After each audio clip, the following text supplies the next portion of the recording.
Please అండి, బావగారు ముందు ఫస్ట్ టైం మాడుతున్నాను, చాలా భయంగా ఉంది. ప్లీజ్. థ్యాంక్ యూ అండి. ఈరోజు అందరు వచ్చారు మా ఈవెంట్కి. Thank you so much.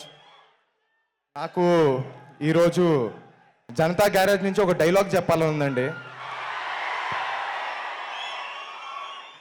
For a change, ఆ బలహీనుడి వెనకాల ఒక బలం ఉంది అని. నాకు ఈ మాట ఊరికే చెప్పట్లేదండి. నేను ఇందాక రామ్ చెప్పినట్టు, సంగీత్ చెప్పినట్టు, మేము మ్యాచ్ సినిమా షూటింగ్ అయిపోయిందండి, ప్రమోషన్స్ చేస్తూ ఉన్నాం. కానీ ఎటువంటి బజ్ లేదు మార్కెట్లో. ఆ టైంలో బావగారు ఒక ట్రైలర్ లాంచ్ చేశారండి. కావాల్సినంత బజ్ వచ్చింది, మా సినిమాకి జనాలు వచ్చారు. ఆ తర్వాత మీకు తెలిసిందే, పెద్ద హిట్ అయింది. ఈరోజు మీ ముందు మ్యాట్ 2తో వచ్చాం.